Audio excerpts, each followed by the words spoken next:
And welcome back. Here we are again, the Horror Guys. Episode 35. I'm Kevin. I'm Brian. And we're here to talk about horror movies. We are. And enlighten you on how good they are. Or how bad they are sometimes. Bad sometimes. Yeah. Seems like it's 50-50 anymore. Yeah, sometimes, yeah. So what did we see this week? Now, this week we're going to cover the Universal Studios movie, Frankenstein Meets the Wolfman. One of those versus movies. Madcap comedy and adventure. No, not this one. Not so much. Yeah. From 1943. Then we move up to way back. We did the Bela Lugosi Dracula from 1931. Mm-hmm. And this time we're going to go with the Hammer Horror Dracula, Christopher Lee's first Dracula, from 1958. Just plain old called Dracula. Also known as The Horror of Dracula, probably to relieve confusion over that other movie. Yeah, that was in my trivia note. They did that in the American version. Yeah. They called it The Horror of Dracula to differentiate. Makes sense. Yeah. The almost sci-fi movie, Event Horizon from 1997. And our international feature is called Inside from 2007. Inside of what is the question? I know. Yes, so do I. But not yet. All right, so there's a lot of movie talk there. No, wait, we're not going to go yet. What do we got first? This episode Snack is brought of the to week. you by... Well, let's not go that far. Okay. They're not a sponsor. This week's snack is going to be Brownie Brittle. Brittle. Here, try one of these. Okay. These are...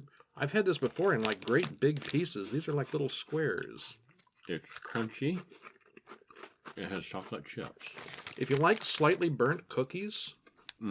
Or the crust off the top of brownies when it gets hard and crunchy. That's more what it's like, yes. Yes, the crusty bits of brownie. It's like entirely brownie edge with chocolate chips. Brownie flavored cookies. Oh yeah, there is chocolate chips. I want more. These are delightful. I could eat these all night. I bet you will. We have 2 bags of it. Okay, so this is... Brownie Brittle Sheila G's. Huh. Sheila G's Brownie Brittle.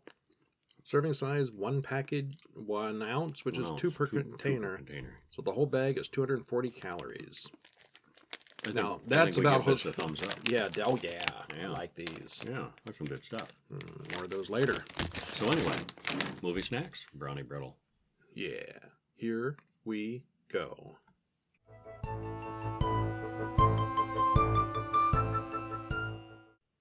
Okay, so what did we watch first? Frankenstein Meets the Wolfman from 1943. A lot of growling in this movie. Yeah, it's not a friendly meeting, really.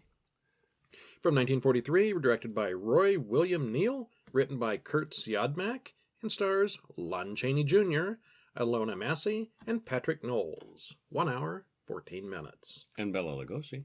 Bela Lugosi gets a turn at being Frankenstein's monster this time. I should put that in there. It's not in there. He's important. Yeah, kind of, yeah. So at the end of Ghost of Frankenstein, Igor's brain, which was Bela Lugosi, was transplanted into the monster's body, but it rejected because the blood types didn't match and he was blind and deaf. And the building burned down. He was smashing around, fumbling around, and burned down the building inadvertently. So if having your brain surgically rejected isn't enough, burn down. And then in this movie, he's just fine. With no explanation. He's not burned, he's not blind, he's not deaf. Yeah. It's all better. Okay, so it's sort of a sequel, but, yeah. Forget the ending of the previous movie. Something happened along the way. It's a sequel, and yet it disregards the ending of the previous one. What'd you think, then? Overall, pretty good. I think for what it was fine. Yeah. I mean, both of these monsters have their origin stories already. You're going to have some excuse to get them in there and fight each other. And now you bring them together, and a little bit of battling going on. Rock'em sock'em monsters. Yeah. The story is a little light. Yeah, it was. Yeah. I'm going to go 6 of 10. I think I probably would, too. Yeah. It's decent, but it's not great. Yeah. So the Lon Chaney Jr. werewolf guy, Talbot, is back again. Even though he died at the end of his movie. He died 4 years ago, but he back because apparently werewolves don't really die unless you do silver and stuff. Yeah. Well, no, he was beaten with silver. But he was beaten with silver. He can't be killed, I guess. Yeah, which is kind of the point of the movie. Much to his chagrin, because he wants a release from his suffering. And Yeah, you thought silver bullets killed werewolves? No, only temporarily. Well, he wasn't shot. He was beaten with a cane. He was bashed with a cane, which was made of silver, but not really shot. So yeah, well, we don't know the shooting does it. We don't know. A pair of grave robbers enter the cemetery at night. They stand outside the Talbot crypt. They get in through a window, because, the crypt windows are always open, and look at the various tombs. They're looking for a specific one. They think Lawrence Talbot. Think they might have taken it with him. Yeah, they think he was buried with his money. We don't know why. Yeah. Because, if you think back to the first one, his father outlived him. Mm-hmm. Why would he be the one buried with the money? I don't know, but that's what these guys think, and so they open the grave. And you don't have to be smart to be a grave robber. He's not decomposed at all. Yeah. One thief finds wolfsbane in the tomb, and he remembers the famous poem, which you can't go through a movie without bringing that up. The moon comes up, shining its light on Larry's face. He looks surprisingly well preserved for someone who's been dead for 4 years. He then reaches up and grabs one of the thieves while the other runs away. Larry then wakes up in the hospital. He's just had an operation. The police found him and assumed he'd been mugged. Inspector Owen asks a lot of questions, but Larry doesn't know what happened. He calls the local police, and the cops say no, Lawrence Talbot died 4 years ago. That must be an imposter. Can't be him. He's an imposter. That night, it's the full moon again. And we see him change this time, which is a nice smooth transition, very well done effect. Didn't really see his face change in the first one. Do this time. Yeah, you do here. Yeah, they improved. Yeah. And he's soon out and about, attacking a policeman. The next morning, he's back in the hospital bed, claiming he killed someone last night, and he thinks he can't die. The doctor says it couldn't be him, because the man who died was killed by a wild animal. And you're just crazy and delusional. Yeah. Yeah, these things happen. Larry admits it all to the inspector, the whole story and the werewolf stuff and the gypsy stuff and, recapping the first movie. And, of course, they think he's crazy. The inspector then travels to Manwaring and checks out the crypt. They find the body of the grave robber in the tomb. But not the body of Larry Talbot. Yeah. Yeah. They look at a photo of Talbot, and yes, that is him. Talbot, however, chews through his straitjacket and escapes. Larry goes to see Mileva, the old gypsy woman. She knows a man who has the power to help him. The power of life and death, because she can't do anything. The magic's too powerful. Yeah. She can't. She wants to help, but she can't do anything. But she knows somebody who can. I know this guy. Yeah, he's a doctor. They travel together to see Dr. Frankenstein. And it's a jolly road trip. Yeah, but he's dead and his castle is in ruins. Yeah. From the ghost of Frankenstein. So what do? Larry wolfs it up again that night. Because, he knows it's a full moon and he knows it's a werewolf and he just sits there and they changes. act surprised. Like, it's a full moon. Like, duh, it was a full moon last night. Yeah, these things happen. These things are predictable, yeah. Yeah, some of them sometimes are like totally unexpected. Larry wolfs it up again and another villager dies. The villagers storm up the hill in pursuit, but the wolfman hides in the rubble of the castle, falling through the floor into a hidden chamber. Which is not, I thought that was an odd point. The chamber is basically an ice cave. Winter. It's winter in the cavern. It's normal, like summer, winter, fall, whatever, above the ground, but he falls through and it's all frozen down there. Yeah, for some reason. And because it's cool. Guess what's frozen down there? The monster. The villagers arrest Mileva, and Larry wakes up the next morning in the frozen tomb of the monster. Larry digs it out, but he now looks like Bela Lugosi. Who was he before? Oh, it was Lon Chaney Jr. before. Yeah, you can't have him be in both. Yeah. Well, although I think he was going to play a dual role, wasn't they could. he? Yeah, this is the one? They thought about it. Yeah, they decided it'd be too hard and too I've expensive. seen movie posters that said dual role. They considered it, but decided against it. Yeah. Complexity of doing that.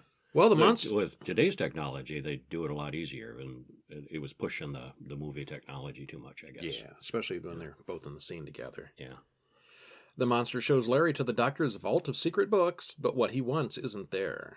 Larry wants to meet the doctor's daughter, but she refuses to let him have the books. There's a big celebration that night, and Larry freaks out when the singer says something he shouldn't. Dr. Mannering from the hospital recognizes him. He followed the newspaper reports of following the dead bodies, follow the money, trail of follow bodies. the corpses. Yeah. Talbot just wants to die. He's given up on finding a cure. A fat, nosy villager overhears their conversation, and we'll see more of that guy later. And then the monster walks into town, crashing the party in a big way. Yeah, it's all Just festive until... walking into town. Yeah. He and Larry make a getaway in a wagon, but everyone sees it. They all head up to the ruins in search of Talbot and the monster. The Baroness gives Talbot and Mannering her father's diary.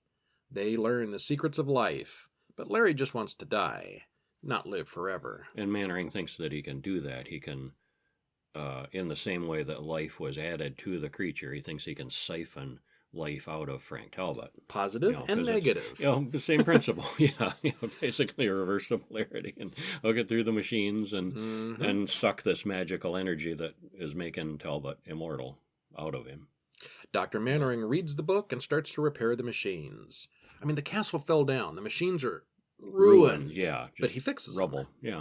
Well, it takes a while. Well, some weeks pass. Yeah. And machines are being delivered. And the villagers wonder why Dr. Mannering has ordered a bunch of machines to be delivered to the ruins of the castle. Well, he agrees. Why do you think? Well, the villagers realize the monster can't be destroyed by any normal means either. And Mannering says, well, as long as I'm undoing Talbot, I'll undo the monster too. And you think he's got their permission? Yeah, that was the thing. Yeah, that's why they were sitting around, so calmly and watching the machinery go up and stuff, because that was the agreement. Mannering said, well, let me look into this and learn the technology, and I promise I'll undo the monster, and Frank will help me while we're doing it, and I'll undo him at the same time. And except, I think you're rationalizing bad writing. No, I don't remember any of that. No, it wasn't there. Yeah, okay. Yeah, except megalomania starts setting in. Well, yeah, it always does. Yeah, because doctors can't be trusted with that much power. Mannering finishes the machine. The Baroness wants him to not let his new power go to his head. He wires up Larry and the monster that night. The plan is to connect the positive to the positive and the negative to the negative and kill them both. Instead, he does it the right way. Instead, he now decides he wants to see the monster at full power. Yeah, let's see what this baby can do. Yeah, rev him up. Yeah. The monster gives an evil smile, and it's like the only emotion the monster shows. It's like, yeah. The Baroness screams and pulls a switch. Good. Yeah. Baroness screams and pulls a switch that shuts down all the equipment. Doesn't explode the building. No. Meanwhile, they probably dismantled the self-destruct this Yeah, time. this guy's not as dumb. Probably wised up and said, let's not have a switch on the wall that self-destructs the entire castle. Vazek the villager sets dynamite around the dam upriver, and the full moon comes up. Yeah, because it's hydroelectric powered. You're very much. Yeah. We've never seen this dam before, but it's there now. Yeah. The river flows right through the base of the castle. And they can take out the power and take out the castle and the whole lab and all of them all at once. Which you got to wonder why they didn't do that last movie. Yeah. But then the full moon comes out. The monster attacks the Baroness, but the Wolfman comes to her rescue. The two monsters fight epically. And we see Vazek light the fuse to the dynamite. The dam blows up as they fight, and the castle floods. The rest of the castle falls on them with the monsters inside. They got to be dead this time, right? Mm-hmm. Yeah. The end. There was a previous fight, too, wasn't there? That wasn't the only fight. I think there was just one big fight. It was just a short scuffle, though. Yeah, it really wasn't like a not major really thing. much. No. Yeah. We've seen bigger, better fights. Yeah, certainly. Well, the story moves fast, mostly assuming we know who all the characters are already. Yeah, I think if you went into it blind, not knowing any of the... You'd still know who they were. You'd still probably know, yeah. But yeah, it was more enjoyable, I think, seeing them in order. Well, what I don't like is when every movie has to redo the origin. This one, they got the existing characters. You know who Frankenstein is. You know who the Wolfman is. Mm-hmm. Let's not go through all the baloney. Mm-hmm. Well, the castle blew up at the end of Ghost of Frankenstein, and Dr. Frankenstein was killed then too, but there was no sign of Igor's brain in the monster, so they decided to pick and choose what to carry over from the previous film. Well, this time somehow the brain got better. Well, this time, clearly the Frankenstein monster and the werewolf was killed, so we'll never see him again. Yeah. Clearly, the castle destroyed, Dr. Manning killed. It's done. No more sequels. No more, yeah, I'm sure. Maleva now is a fairly major character, and she doesn't seem anywhere near as old or creepy as in the first movie. Yeah, she got a lot more mainstream. Aging in reverse or something. Even though she was trying to help in both films. Mm-hmm. And I still remember the gypsies always being the evil ones that cause all the trouble, and that's not what happened. At least not in these films. Not here, yeah. Yeah. So, Yeah, definitely thumbs up. Mm-hmm. It's not going to be better than either of the two first movies. No, but but worth decent. seeing. It is decent. Yeah. Especially if you like your versus movies. Mm-hmm. Yeah.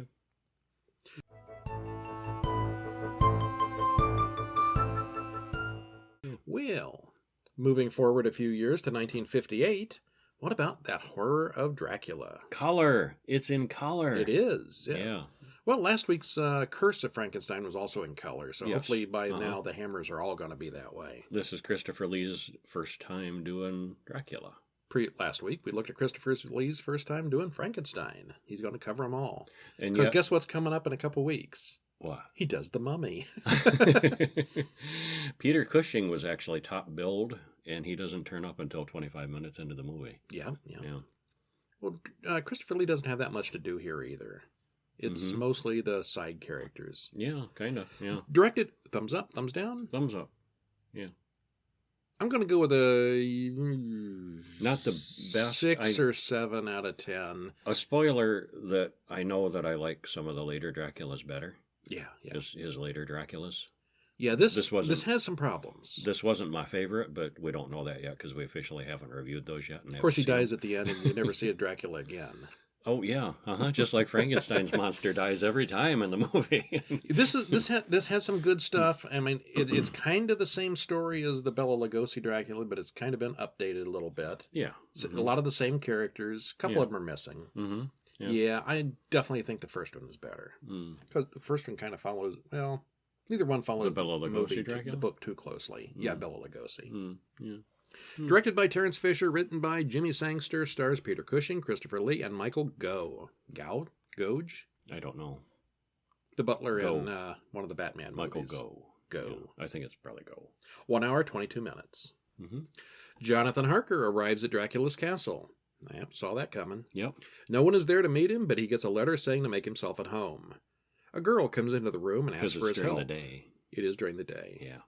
A girl comes in, asks for his help, which doesn't make a whole lot of sense if she is what we think she is. Oh, it's nighttime by then. All right. Yeah. That happened later. Okay. Yeah, after dark. Yeah.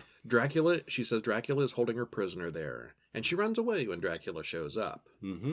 Dracula is a fast-talking guy, and he seems very friendly compared to Lugosi. He gives Harker a key to the library, but then locks him in his room. Yeah, he just seems like a normal guy. That was in my impression. And he's got a good bit of dialogue as he explains the rules of the castle and welcome, glad to meet you, and all that. And he doesn't sound like Christopher Lee. Yeah, no. I wonder if it was overdubbed with a different actor's voice. No. It didn't sound like him. No, that was him doing a different accent. Yeah. Didn't like it. Yeah, it was him. Yeah. And Jonathan Harker is the only character that he talks to that scene. Other than that, he's got growls and snarls and hisses and which is why I thought maybe since he only has the one scene of dialogue in the entire movie, that I thought maybe they changed it. No, I read that he was just that's him. Okay. Doing a different voice accent. Yeah. I guess he wasn't that well known. He didn't speak in Frankenstein, and who's going to know what his real voice sounds like? Yeah. I did notice in The Hound of the Baskervilles, which comes a little later, he sounded like Christopher Lee. Mm-hmm. Yeah, he sounded normal there. Yeah, his normal accent. Yeah. All right, well, Harker then writes in his journal that he intends to end this man's reign of terror. Yeah, Apparently he knows more than we thought. He knows exactly what who Dracula is and what he is. Yeah, he's not the innocent victim. Mm-hmm. The woman reappears, and Harker promises to help her. She tries to bite him, but Dracula storms into the room and fights her. Harker passes out. In the morning, he's locked in again, and he's got bite marks on his neck. He writes in his journal that he expects to become one of them now. Mm-hmm. He still wants to find Dracula's daytime resting place and kill him, and he does. He finds him very easily. Maybe a little too easily. You'd think Dracula would at least lock his door. But, are you going to comment on what an idiot he was? Oh, he waited till night to go in there? No, well, yeah. He pulls out the stake and kills the girl first. Yeah, the timing first. Granted, he was probably... It's going to be dark in like 10 minutes. Yeah, so now is the time to do it. Yeah, but besides, not doing it during full daytime. Yeah, he goes in, he knows how dangerous and powerful Dracula is. And so he goes in, there's the girl and the Dracula, and goes and stakes the girl first, and Dracula wakes up in the meantime. Because she screams and he hears it, or maybe he feels it. It's nighttime, and yeah. Yeah. Dumb Kill choice. the tough one first. Yes. Bad choice. It gets dark and Dracula gets up and the screen fades to black. Mm. Yeah, it's not looking good for Helsing. Nope. Or Harker. Harker. Yeah. Now, 20 minutes in, Dr. Van Helsing, Peter Cushing, comes to town, and he notices all the garlic hanging there at the inn. The innkeeper warns him not to stir things up, as it's a dangerous place to live. Yeah, they know. Mm-hmm. The serving girl gives him Harker's journal, which he had hidden or had sent to her or something. He rushes to the castle and finds Harker asleep with fangs. He pulls out a stake and finishes the job. Poor Harker. Steak. Yeah. Anyway, Van Helsing then returns to England and explains what happens to Lord Holmwood, who is, I guess, the employer? Yeah. Yeah. So, yeah. Mm-hmm. Lucy Holmwood is already under Dracula's spell. He got there first. Yeah. She already knows Jonathan is dead, but no one told her. Van Helsing notices the bite marks on her neck, and he gives instructions to keep her doors and windows locked. Oh, and they need to buy a bunch of garlic, too. Yeah. But A nothing to bunch worry. of But garlic. nothing to worry about. It's No. fine. Yeah. Don't actually tell them what the problem is, and how important. How important it is to not let people in after dark. In all these old movies, it's always a matter of communications. If people would just talk. Communication would have helped here. Yeah. Because this is where who ends up taking the garlic away? She can't. Oh, the servant. Oh yeah. Ah, I can't deal with the smell. Can't stand and so the servant says, okay, because Nobody told the servant. Nobody told the servants, and nobody told all these people saying, hey, this is important, and here's why. Don't mess with the garlic. Yes. Lucy orders the servants to take away the garlic and open the windows, which they do. Yeah. The next morning, she's dead. Yeah. Holmwood blames Van Helsing for both Lucy and Jonathan's deaths. The little girl, Tanya, sees Lucy that night, who is supposed to be dead, and when Holmwood checks out her grave, she's gone. Undead, yeah. Van Helsing wants to use Lucy as bait to lead them to Dracula, but Holmwood can't bear it. Instead, they stake her. Let's get her done. Mm-hmm.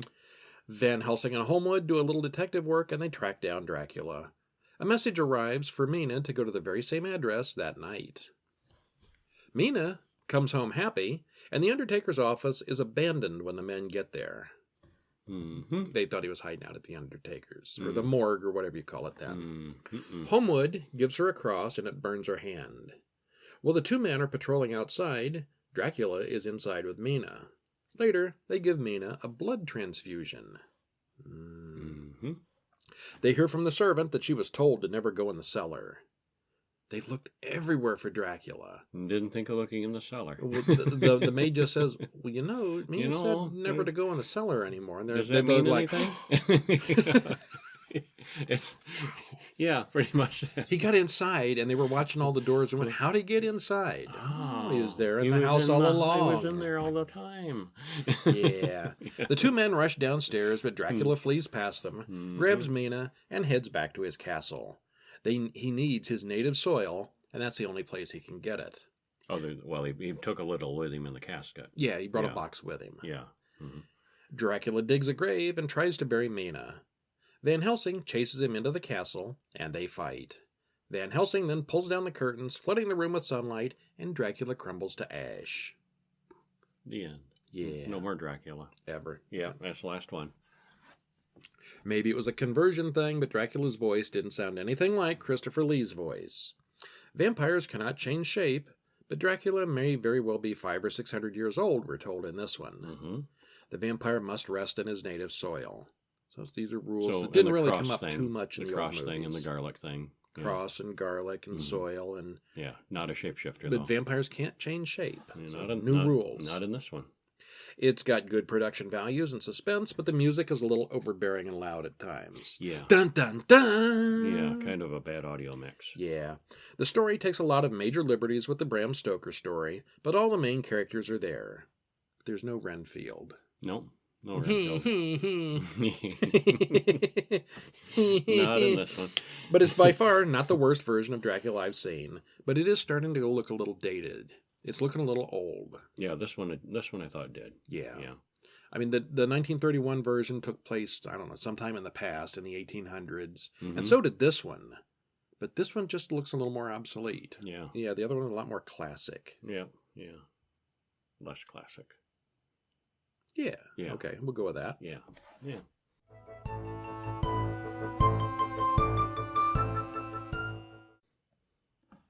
Did we watch a short film this week? We did. Nightlight. 2019. Directed by Cragen Claiborne and Jess Sanders. Stars Connor Fay and Diane Fay. And we got a YouTube link in the show notes. Mm-hmm. About 4 minutes long. We like to keep them quick. Yeah. A kid wakes up in the middle of the night and he's scared. He switches on his flashlight, but there's nothing there. Suddenly, he does see a bloody-looking monster under the bed. Monsters aren't real. Monsters aren't real. No. He tells himself. Yeah. Except when they are. And then he sees it and screams, and Dad comes in and looks around, especially under the bed. There's no monster nothing here, there. he says. He says, you know monsters aren't real, and we're only going to be here. And something stabs him in the back. It's the monster, a bird beak thing that growls like a lion. Things go downhill from there. Good one. I liked it. Too It started short. out suitably creepy, and the creature is very good. Mm-hmm. We don't see much of it, but what we do see is very good. It's like someone took a Skeksis, set it on fire, and let it burn. And the nightlight is very important. Plays in. Yeah. Yeah. Yeah. There's a reason it's called Nightlight. Nightlight. Nightlight. Yeah, Yeah. it's a monster. I give it a thumbs up. I give it a Yeah. thumbs up, too. Yeah. Yeah. Check it out. YouTube link in the show notes. Mm-hmm. Yeah.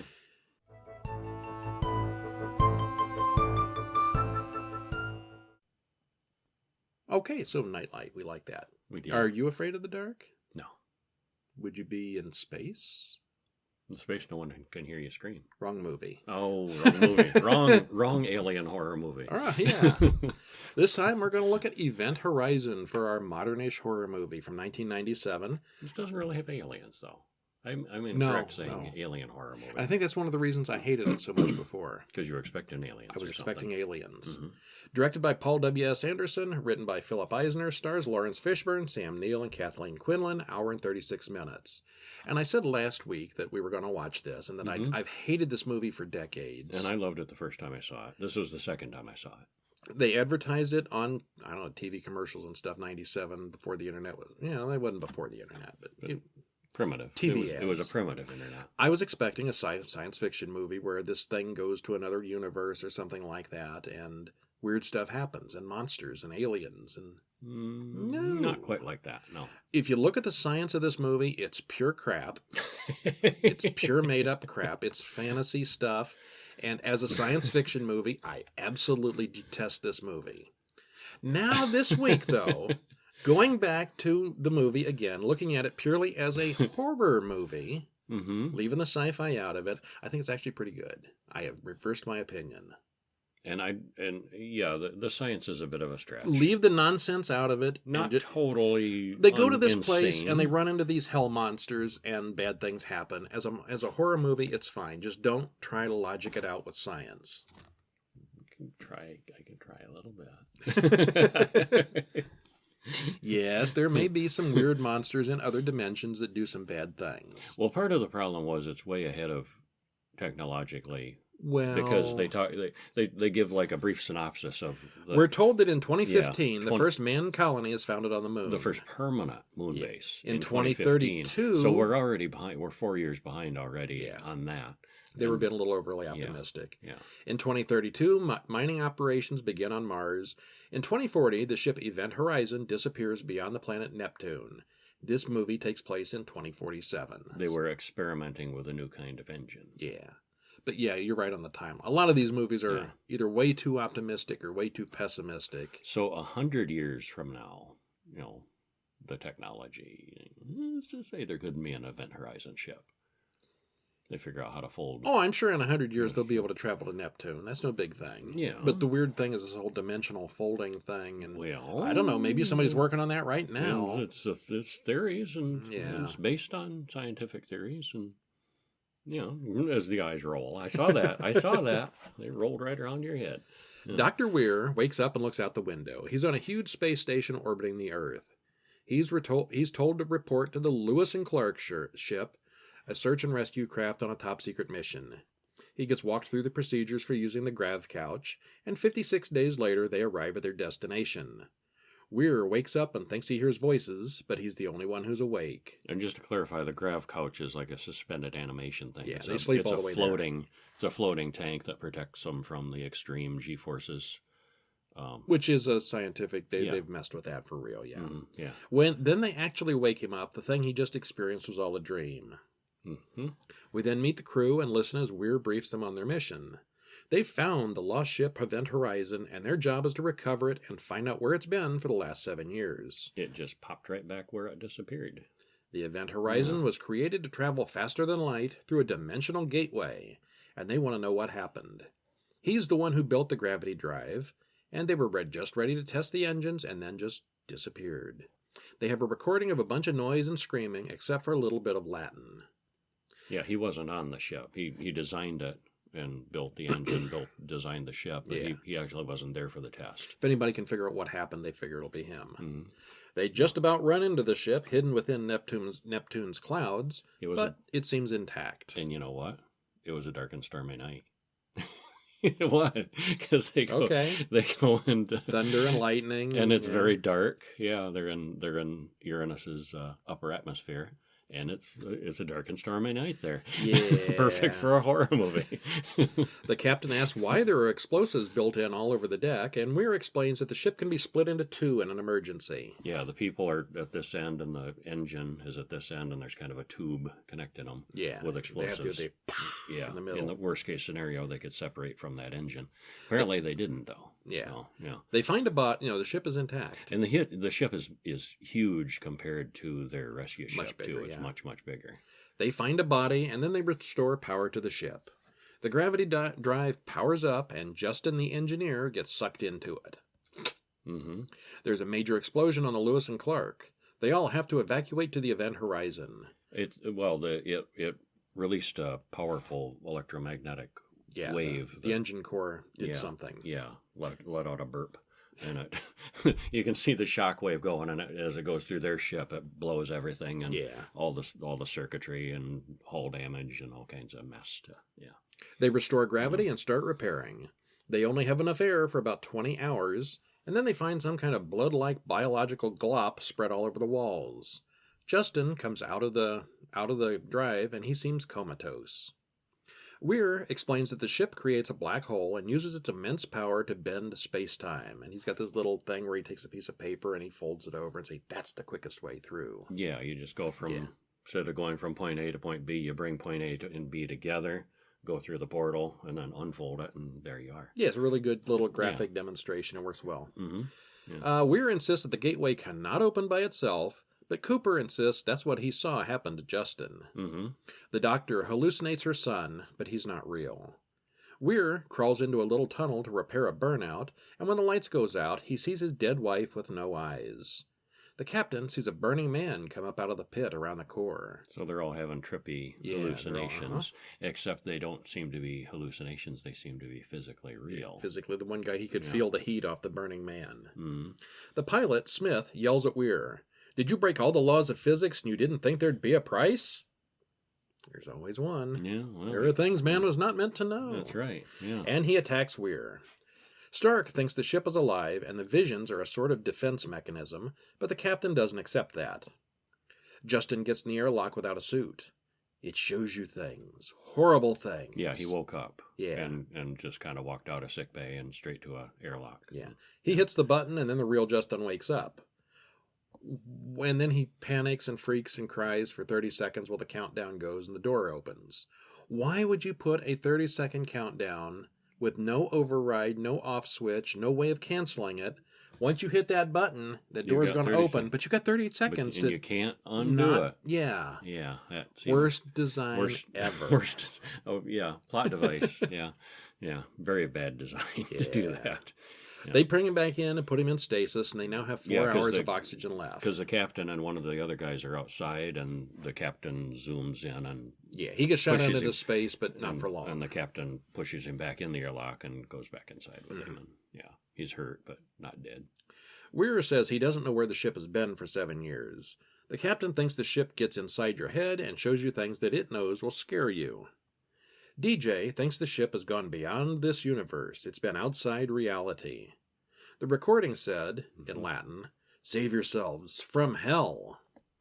Could the ship have actually been in literal hell for 7 years? They finally decode the black box recording, and yeah, it looks like hell. Yeah. Oh, there's the crew. Yikes. Yeah. Captain Miller decides to destroy the ship. The ship then starts fighting back. Well, Weir helps still. Yeah, well, yeah, not so much yet. Yeah. It tricks the Doctor into following hallucination and falling into a deep pit. Weir watches his wife slit her own wrists, another hallucination. The ship then tells Weir he'll never be alone again because he's with her. He's now part of the ship. And then Weir pokes his own eyes out. Don't need them no more. Yeah.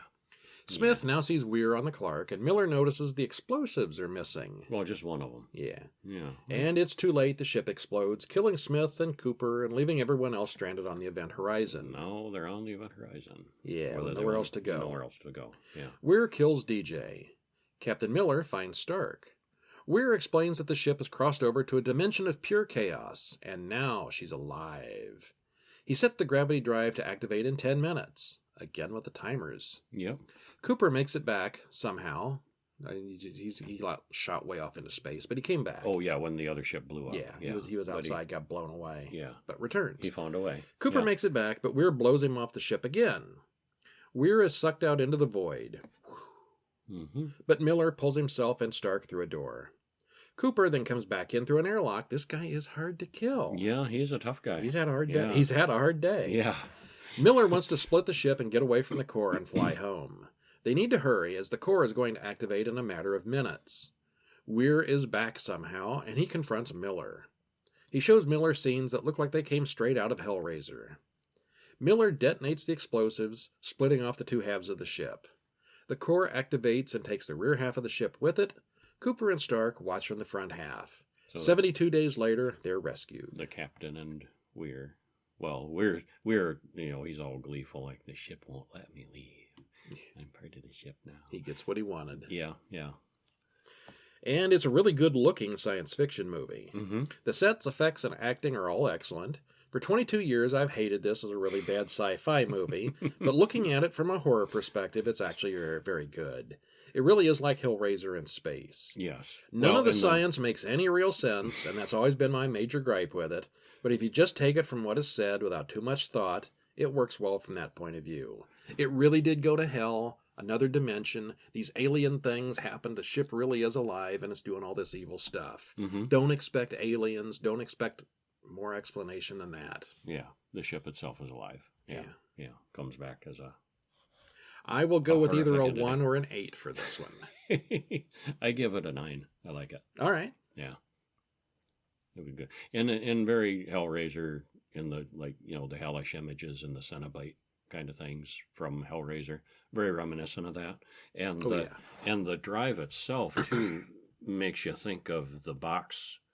Yes, very much so. Instead of the square box, you got these concentric rings that float around. Yeah, it's got a central ball with 3 rings around it, and when they align just right, that's when the drive opens. It's very neat. Yeah. That'd be a neat sculpture for the living room.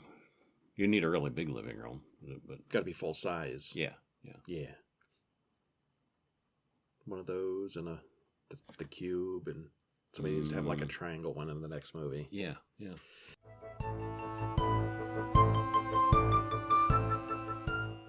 And speaking of weird things, we had an international movie this week too called Inside from 2007, directed by Alexandre Bustillo, Julian Mari, written by Julian Mari and Alexandre Bustillo, stars Alison Paradis, Jean-Baptiste Tabourin, and Claude Lulay. This is a French movie. Very. In French. 1 hour, 22 English minutes subtitles. French with subtitles. Did you like it? No. Okay. I'm middle of the road with this one. It's one of those someone is in the house with you movies. It's got good gore. It's got gore. See, my final note, gore, blood and gore, a completely unsatisfying... You spelled fast wrong. Are we allowed to curse? Don't have to now. Okay, well, I thought it was better than that. It was decent enough. This is definitely a date night movie for your pregnant girlfriend and you to go see. It's just a delivery vehicle for gore. If you and again, gore. Nothing wrong with that. No, it's good special effects, realistic. Yeah. If you think pregnancy is a gross thing, It can be grosser. You can kick that up a notch. Yeah. Well, we start out looking at the baby inside the womb as his mother survives a car crash. Her husband isn't so lucky. Credits roll. Mm-hmm. 4 months later, it's Christmas Eve, and she's planning to go to the hospital tomorrow morning to have labor induced.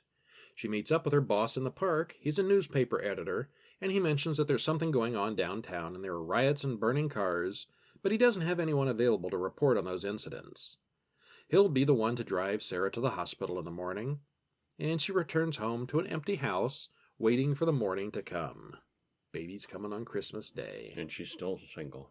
Yeah. Well, nobody the husband died 4 Yeah. months ago, and she's in mourning. Yeah. Well, I mean, yeah, but that's what I mean. Living alone, yeah. Yeah, living alone. No roommates, nobody there. She has a surprisingly graphic dream where she vomits up the baby and wakes up when the doorbell rings.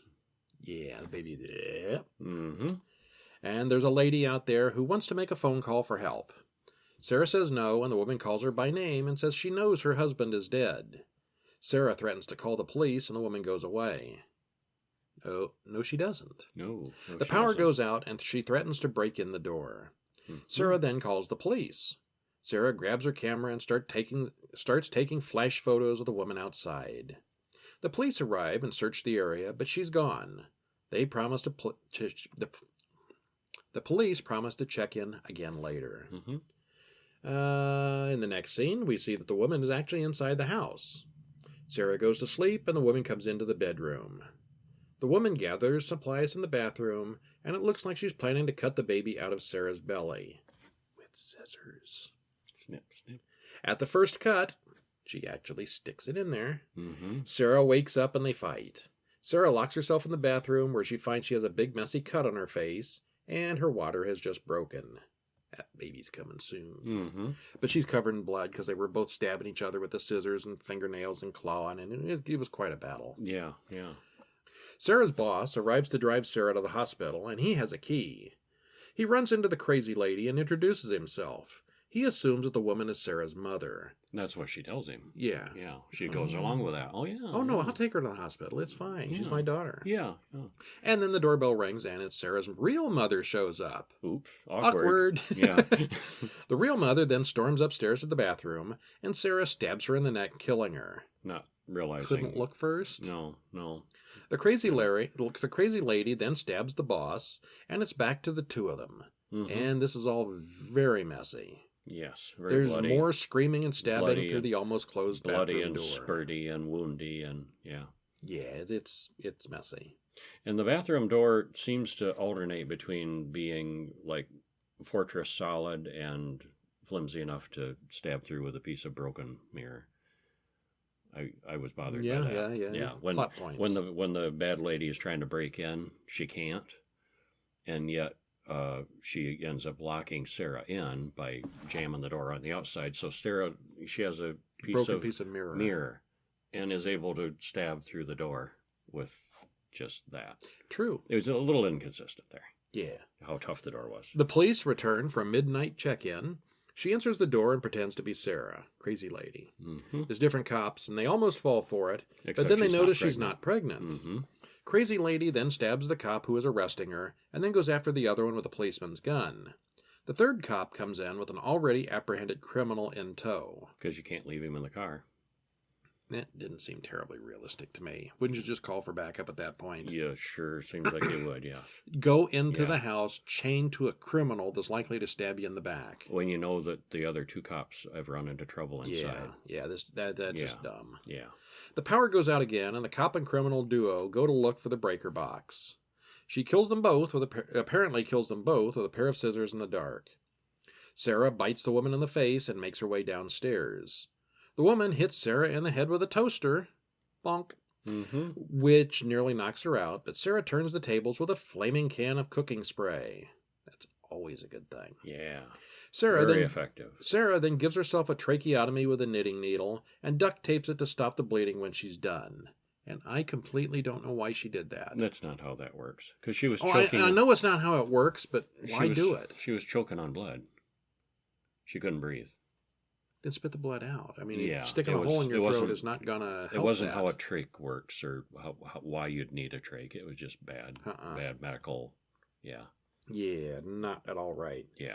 I'm pretty sure that's Anyway, not how she that couldn't- procedure is supposed to work. She couldn't breathe before, stabs herself in the neck, and she could breathe after. Yeah. Just disregard medically. Yeah. Yeah. That's not how that works, and it's Yeah. unclear why it was necessary in the first place. Because she'd been hit in the throat All and right. mouth. And yeah. Finally, they confront each other, and the woman explains that she was the driver of the other car in the beginning, and she lost her baby then. And it was Sarah that caused the accident. And so she blames Sarah. Also, which for is it, not too. completely clear that it was her causing the accident. Oh, but that's what the woman says. Well, she says that, Yeah. yeah. Uh-huh. One of the injured cops then turns the power back on, and then the cop goes berserk and beats Sarah severely in the stomach with a baseball bat. And that made no sense whatsoever. No. He was dead.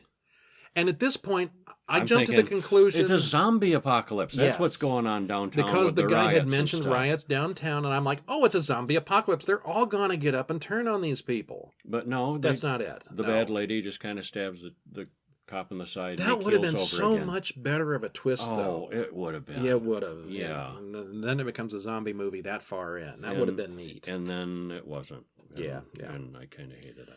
The woman then helps Sarah deliver the baby with scissors.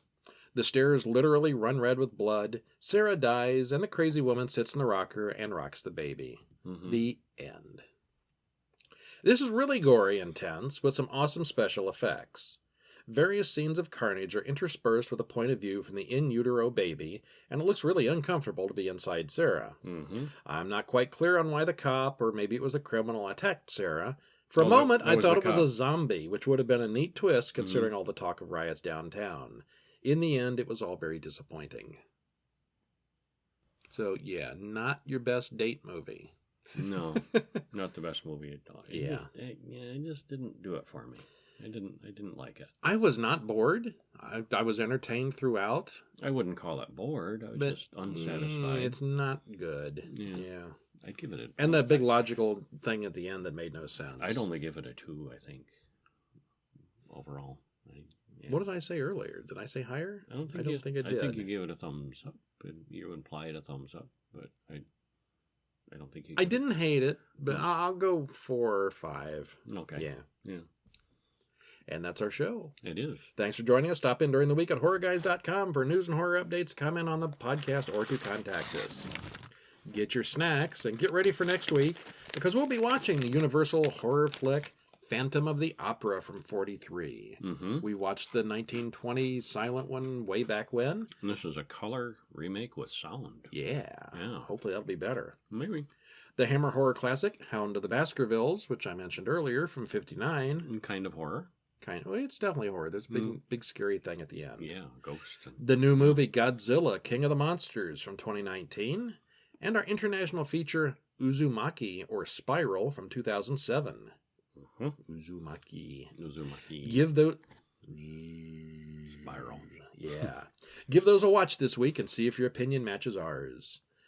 Check out our Patreon page at patreon.com/horrorguys, or you can just buy us a coffee at buymeacoffee.com/horrorguys.